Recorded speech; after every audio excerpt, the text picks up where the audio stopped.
What is up, XRP community? Welcome back to another video. Tons of news to cover today. Let's hop right into it.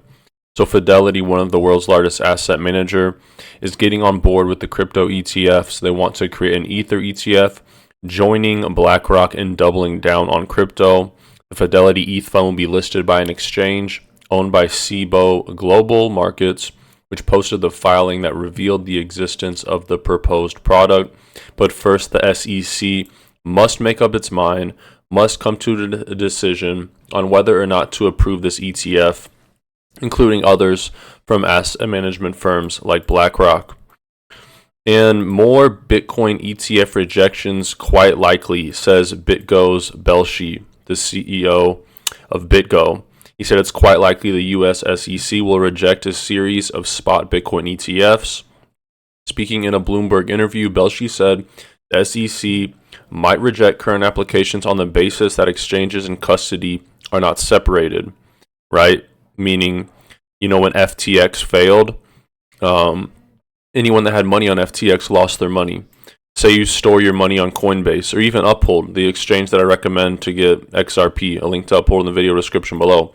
When you guys keep your crypto on these exchanges, they are the custody holder, meaning if they go bankrupt or all their money is hacked, there's no insurance policy for you. There's no FDIC like you have with the banks. So it's very important that you guys keep your crypto on a cold storage wallet if you have a few $100. If you only have like $50 of crypto, it's not a huge deal. But when you get up to the hundreds, thousands, you want to keep that on a cold storage wallet. He says there's a lot of risks in the entity Coinbase that are not understood. Belshi said, I think the SEC could quite likely come back and say, nope, you've got to separate those things before we move fully forward. Guys, I give away $10 in XRP on the channel every day. Enter the giveaway, just like the video, subscribe, notifications on, and comment anything in the YouTube comment section below. 3 charts supporting the bull case for Bitcoin, and a rising price for Bitcoin rises all ships. Here they show the global net central bank tightening, and it's peaked right here in 2022, and you're seeing it start to cool back off to the 0 level, which is typically when crypto starts to rise, especially when it goes down into the negatives. U.S. financial conditions easing. This is the Goldman Sachs U.S. Financial Conditions Index. The index tanked from the year's high of 100, seen just a few weeks ago, to under 100, undoing all the tightening witnessed in September and October. And we know that when the interest rates relax and chill out, that's really a bullish thing for crypto. That's when crypto starts to rally. And we're seeing a breakdown in the 10-year Treasury yield, which typically is good for risk-on assets.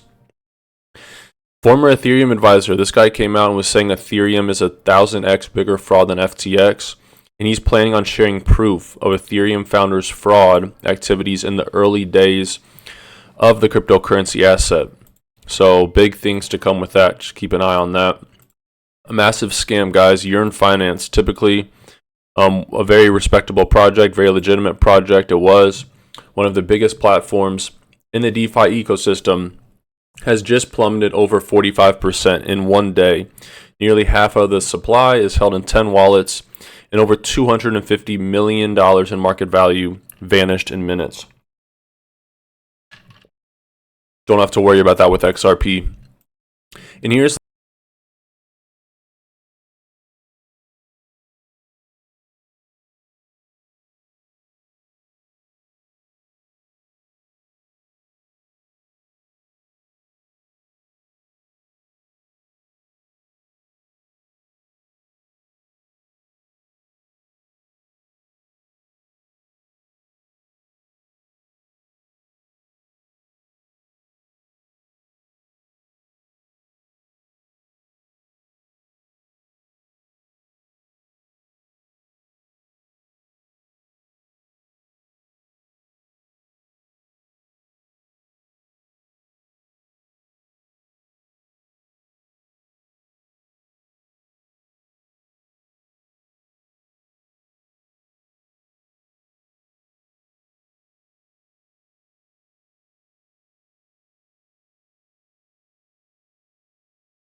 There's not a lot of legal precedent around these.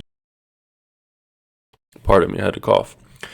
This is where the SEC is disingenuous when confronted with a nuanced opinion from one judge and the almost opposite opinion from another judge. The SEC can only say all attorneys know what the elements are. It's clear when it's very much not clear. Take a listen. For the benefit of our readers, let me summarize the misalignment as best as I can. So, as you know, Judge Torres in the Southern District of New York considered XRP by Ripple Labs and found that the sales of tokens to institutional investors were actually securities because they were directly negotiated with the understanding that proceeds from these sales will be reinvested into the enterprise. Obviously, these were exempt transactions, but the threshold question was that contract involved a security. But on the other hand, she found that sales to the public in anonymous transactions over crypto exchanges, these were not securities because investors did not buy from Ripple and they were not responding to any marketing campaign. So that's what Judge Torres found. On the other hand, Judge Rakoff did not fall in line with that reading, and he argued that no such distinction can arise because if there's a public campaign for the tokens, it draws no distinction on whether it is on the type of purchaser, institutional or retail. So I know you cannot comment on current cases, but I was hoping you could expand on the factors the SEC considers when it approaches this question. Sure. I mean, you're right. I can't comment on pending litigation, and there is a lot of pending litigation right now. But I think there's not a lawyer in the room that you're in or a lawyer that practices in this space or a court that really struggles to find the framework that we use to determine whether or not something constitutes a security in this space. In this case, in the crypto space, all the attorneys in this room, all the attorneys counseling crypto issuers look to the Howey test. And Howey, based on a seminal Supreme Court case from 1946 and decades of case law since, defines what, or gives us a framework of determining what constitutes an investment contract and therefore a security under the federal securities laws. And that's really the point of Howey. Whether or not something is a security doesn't depend on the label you give it. It doesn't depend on. And why have we never seen this SEC director? I was just kind of thinking about that in my head, but we always see Gary Gensler, the commissioner. We never get to see this guy. Bitcoin is so amazing. Look at this right here. He's being satirical. Fees surging beyond $18 to $35. Transactions taking over 48 hours. Zero adoption worldwide. El Salvador, which adopted Bitcoin as the national currency, the usage is down 98%. 85% of buying is from Tether fraud. BTC mining bad for the environment. I kind of disagree with this statement.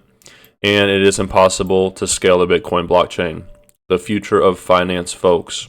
XRP does what Bitcoin cannot do. And Ripple put this out today. This is James Wallace describing how CBDCs can improve financial inclusion in 1 minute. So how do I boil down years of people trying to fix financial inclusion down into 1 minute? I'm going to try. Hi, my name is James Wallace, and this is Crypto in a Minute. Firstly, what does financial inclusion mean? Financial inclusion means that there are people all around the world, from the US to Africa to Asia, all over, that do not get access to financial services like other people.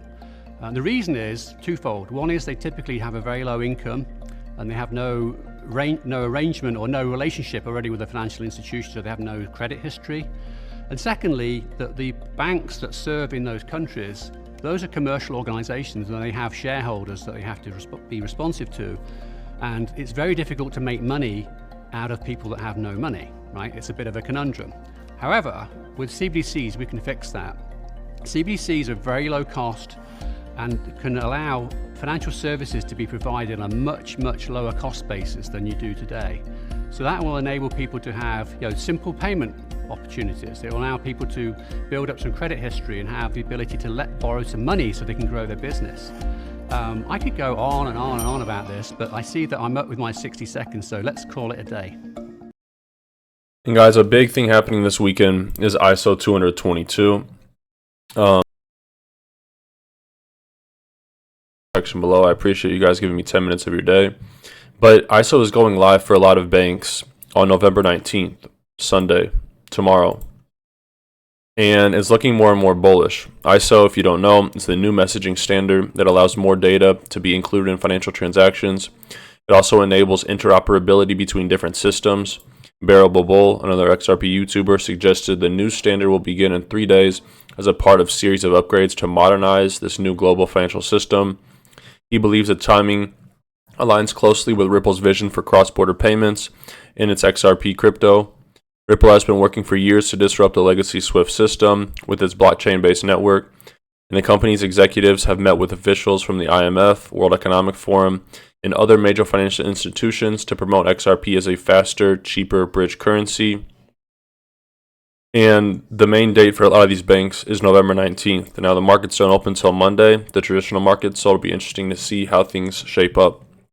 Thank you guys for joining me today. Hope you guys have a great weekend. Take care of yourselves. Take care of your families. Until next time.